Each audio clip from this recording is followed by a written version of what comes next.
Welcome to Cosplayland, I am Alice and today I am showing you how I made my Wednesday Addams cosplay. And yes, I am totally skipping the intro today because this video is already way too long and way overdue, so yeah, just enjoy the process. It was a real nightmare for me, but after 3 months of work, full of unpredicted setbacks, I managed to do it, so here is what I did.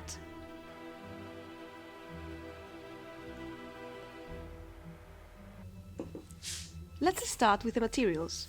The one and only material I will be using for this project is organza. It is lightweight, it is see-through, and it is a real pain in the butt to sew. But it looks really good. I will also be using some bits and bobs as well, but we'll talk about them later. I had the greatest idea of washing and ironing my fabric before I started cutting, but let me spare you the suffering. Don't. Fabrics out of the bolt usually come with some kind of a starch to make them look crisp and avoid wrinkles, and when I washed that I got rid of this property which is actually quite useful for this project, so yeah, that was a huge mistake which I regretted very much. Even the cat regrets it. But let's start cutting fabric.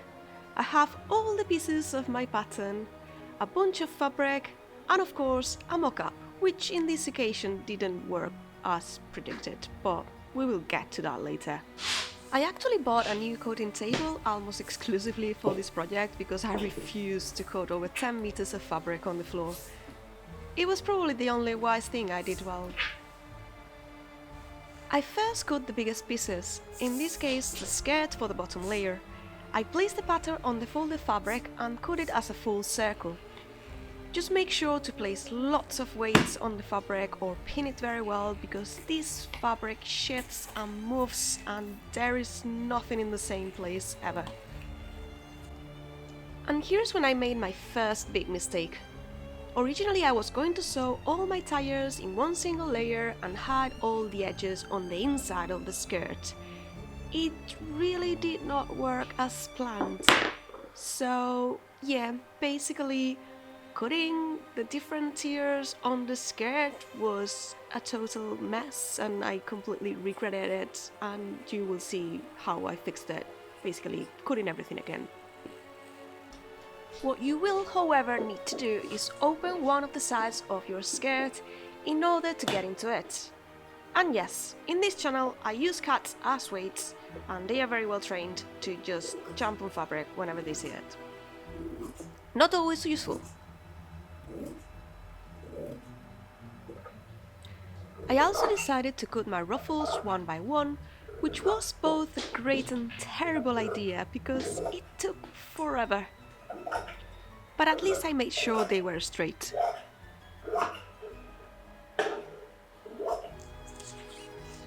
Cutting the pieces of the bodice wasn't as bad, but I did however regret not leaving a way bigger seam allowance on them, as this fabric frayed like nothing I have ever seen.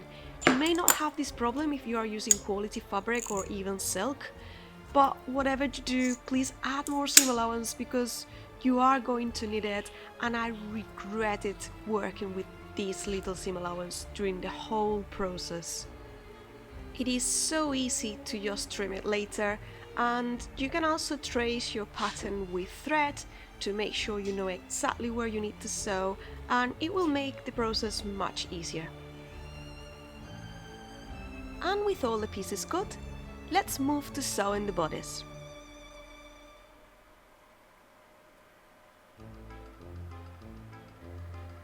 I started by preparing the ruffles for the shirt. From the beginning, I knew I wanted to use my ruffler foot, as it is much quicker and even looking when you sew it, but you can also use the pulling the thread method to gather the fabric. You have more control, but it takes longer. In any case, I made a million tests before I decided what was the consistency I wanted. And I also decided to use a 3mm roll hem foot to do the edges of the ruffles. This will save you hours and hours and hours of hemming. Totally recommended. And it is also super easy to use. You just have to swap the foot and fit your fabric through it and done. Easy as that. It may take a couple of attempts at the beginning to get the fabric running through, but once you do it, piece of cake.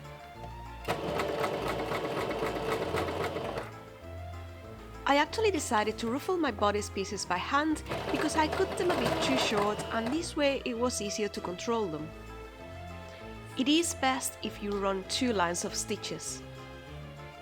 And it was also here when I realized my choice of fabric was going to be a problem.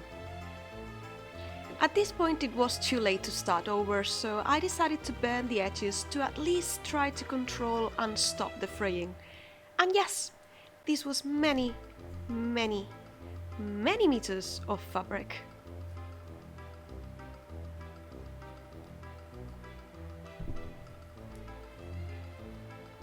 At least I didn't have this issue with the ruffler foot, but I still had to do many ruffles.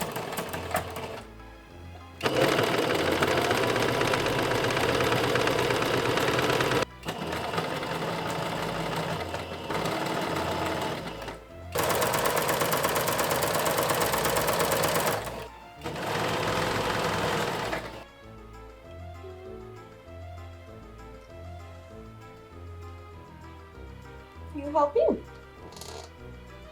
I kind of need to move the fabric if I want to finish this, you know. Like, would you mind?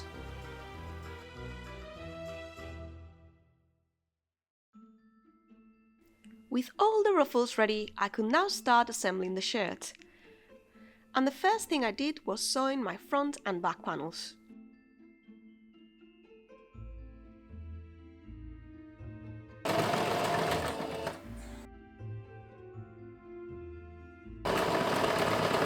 As my fabric is see-through, I decided to go for French seams, so I cut the excess seam allowance and sew the edges again. I then sewed the shoulders of my yoke.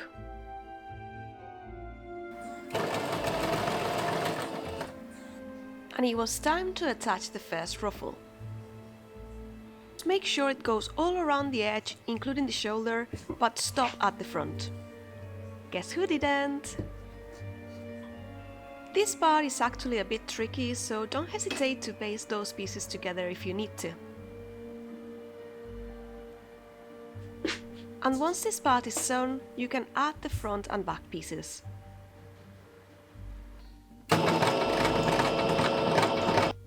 It should look more or less like this. Of course, the cat is mine.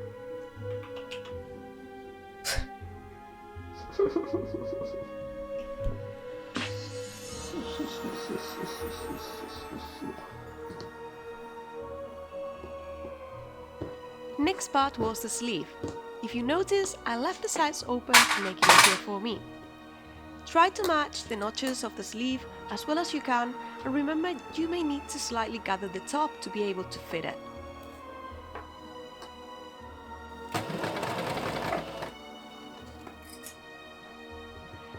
I did not finish the edges of my top because at this point I knew it would simply be too difficult for me, but you can do so with a serger or felt seams if you left enough seam allowance at the beginning. The next rows are just pasted and sewn into place.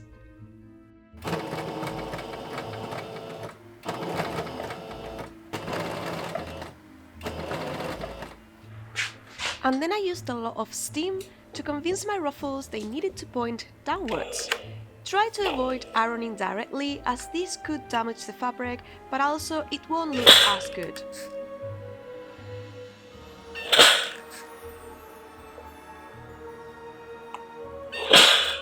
For the bottom placket, I simply wrapped a rectangle of fabric around the center front as if it were bias tape, and I sewed it in place. I did not add interfacing to mine, but you can if it's easier for you.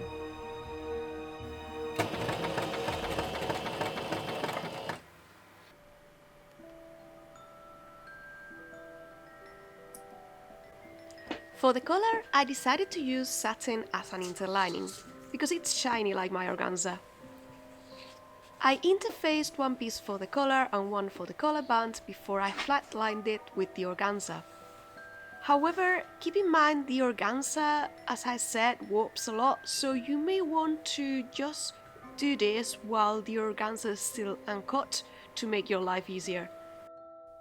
I only basted my organza, but this was actually a big mistake as I should have secured it with my sewing machine.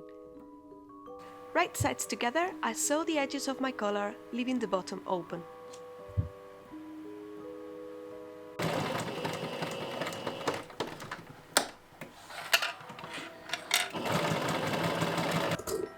Before I tan my fabric, I also trimmed the edges.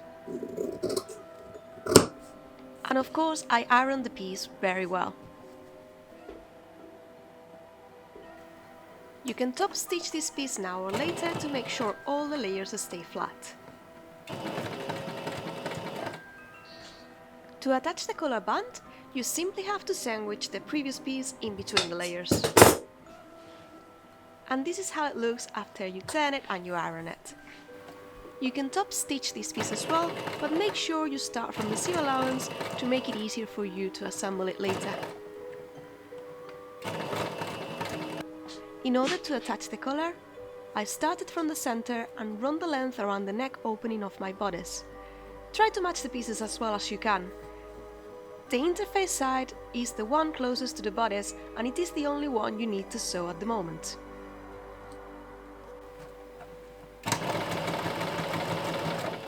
I hid all the raw edges inside my collar and then I sew it again.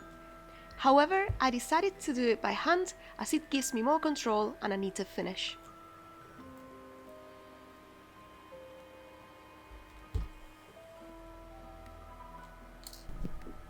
And the only thing left to do was to sew the sides. Now, here comes a very chaotic part of the project, the skirt. As I said before, there were many ruffles involved in this project. And unfortunately, if one of them went wrong, it went really wrong.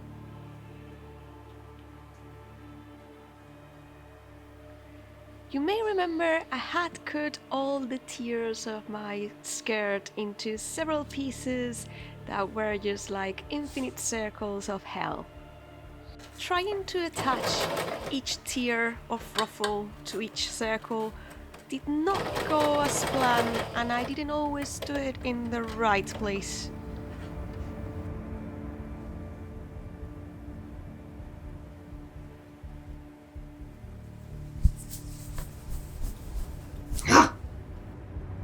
As it is, attaching those ruffles is already difficult and time consuming, and having to deal with circles and rectangles and meters of ruffled fabric was just very frustrating.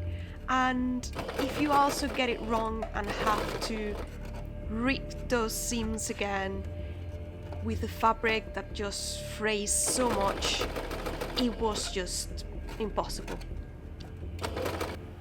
Okay guys, sometimes you have to admit defeat. I've been fighting with this. I thought I had done all the maths correctly, but I had not. So basically what happened is I put a circle at the top and a rectangle at the bottom, thinking that it would make sense, and when I did it all, I could just gather the fabric and it would be the same length as the next part of the circle. That was stupid. It just doesn't make sense, because what happens is this part is always going to be longer than this other part, which is as wide as this part here. And yeah, basically I was stupid. Like, it's not like, doesn't make sense. It's always going to be longer. This is like 2 or 3 meters longer than this circle, so even if I were to try to match these two parts, they don't match. They will never match. And I could go ahead and unpick this fabric for the 3rd, 4th time or whatever, but I'm not gonna do it. I've had enough. It's just way more difficult to do it this way than it should be. So I have decided to just buy the fabric again because it was cheap, so I can afford it. It's just like £20 or something like that. So I'm just gonna buy it again. I'm gonna remake the skirt, and don't worry about this. This is not gonna be wasted. My nieces wanted Wednesday Addams costume as well, so I'm just gonna do a simple one-layer skirt for them, just to make them happy, and use the rest of the fabric for their costume. And I'm just gonna do it the right way with my skirt because I can't be dealing with this anymore. Sometimes you have to admit defeat. I've been fighting this for several days now, and I think this is the right decision. It's gonna take longer, but it is what it is. I just don't want to be unhappy, and I just want to stop the freaking hell. So let's do that.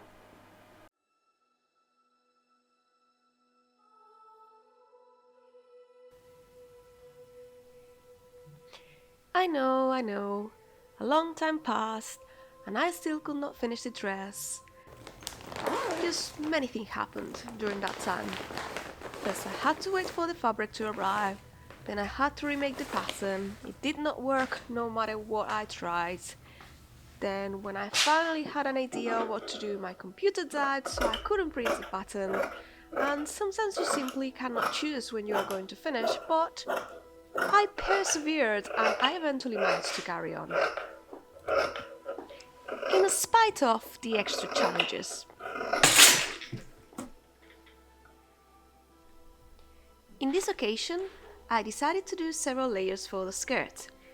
The longest is a circle with a double ruffle at the bottom.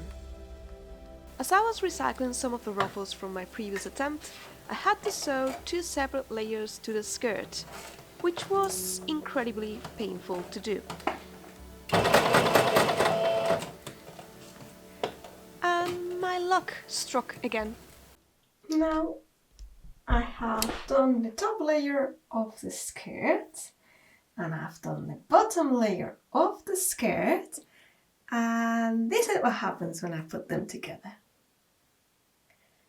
I did my maths wrong yet again, and this has been like way down. It should be here, so this should be as long as that. So I'm not gonna make this cosplay a third time. And I didn't, but I'm going to show you how I fixed it off camera, because this project became so frustrating I had to stop recording in order to fix it. But let me show you the dress first, because it turned alright. There is definitely not as much volume on the skirt as I would have liked, but the amount of fabric it would have required was simply insane, so I think this works as well, and it actually looks quite cute, so I am happy enough with it.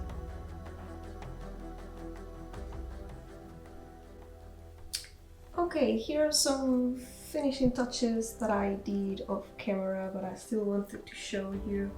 I tried to do like a felt hem on the edge over here, but again my fabric was fraying a lot, so I did it as best as I could, and I resorted to just doing a whip stitch all around the armhole. I could have done a bias tape over here, but the problem is that my fabric wasn't strong enough, like this one in particular.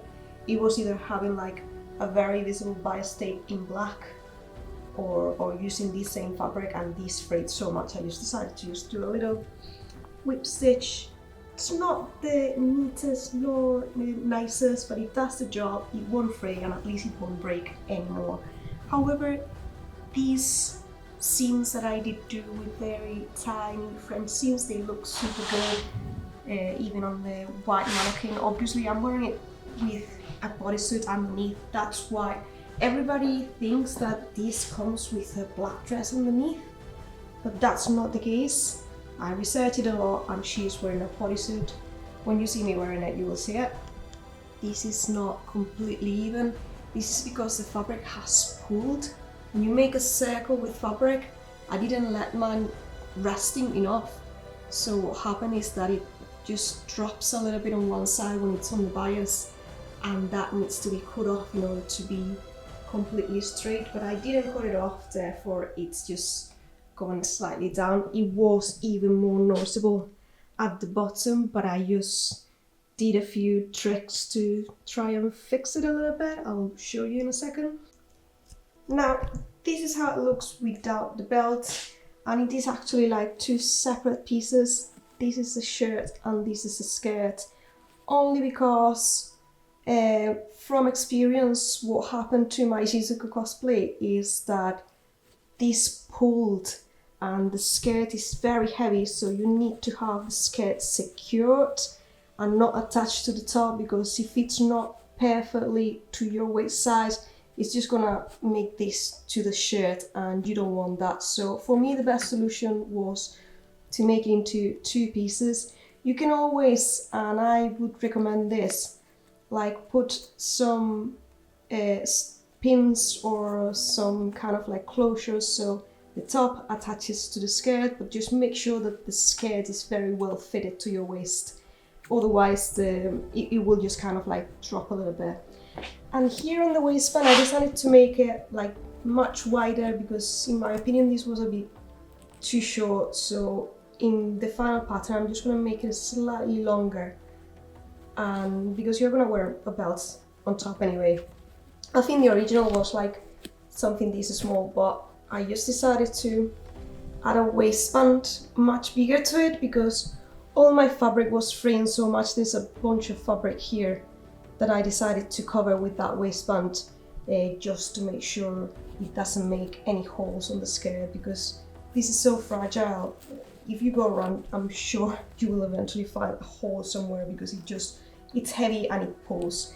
But yeah, you can see there's like several stitching lines over here, because I was silly enough to just put the waistband before I had put the top layer, so I had to enclose the top layer on bias tape and then attach it to the waistband, and that's the only solution that I thought could work. And at the back, now I'm gonna put this at the back because it's not the prettiest. The skirt is actually open, and I just put bias tape around it. You can just do it how you want, but it's just like made this much open, only the first tier, and I attached the two tiers together.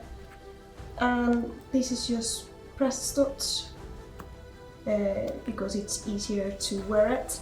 And basically, because there's so many ruffles in here, you won't really see this anymore. My buttons are fake, because I hate buttonholes, I hated this fabric. That was not a good combination, so I just decided to just put pressed studs in here, and one less problem for me. And finally, here you see what I had to do for the skirt. I had to gather the skirt up and sew it up, and there are some places in which it's sewn like this. This is because the bottom hem was so much longer, and I couldn't shorten it from the bottom anymore, so I could only just put it up. But obviously, because of the way I had done the waistband, I couldn't, so I just like kind of like cheated a little bit and just like pull it up from the bottom slightly, which makes it shorter like that. Yeah, this is all I did to finish this costume. Oh, it was such a nightmare. And with the cosplay finished, there was just one thing left to do. Please do not judge me.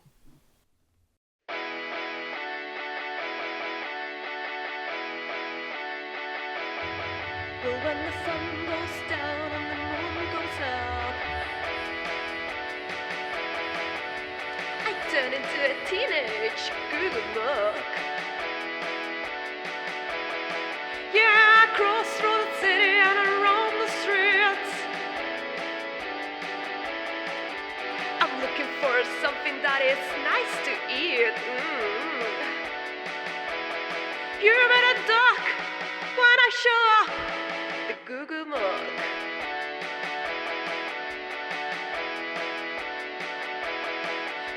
a night headhunter looking for some head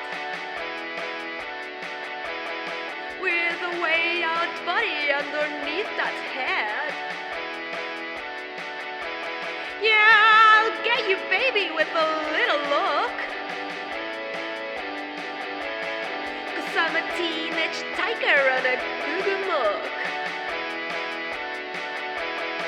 You better duck when I show up, the goo-goo muck.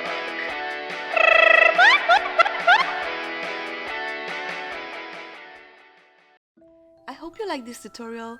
In spite of all the trouble, I did have a lot of fun wearing the cosplay to a con during the weekend. At least I can say it was super comfortable to wear, and they had a set for Wednesday, so it was amazing to take some pictures. As always, I will leave you a link in the description if you want to download this or any other of my cosplay patterns. Just remember, if you are doing this cosplay, get good quality fabric because it will save you a lot of trouble. I have already started my next cosplay and hopefully I will go back to a normal posting schedule soon. Until then, I will see you in the next adventure.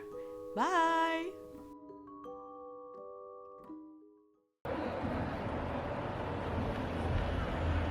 Sicuro si fa.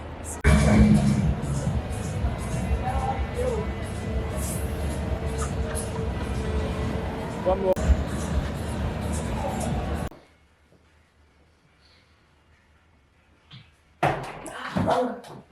Not the cats. Oh, got it wrong again.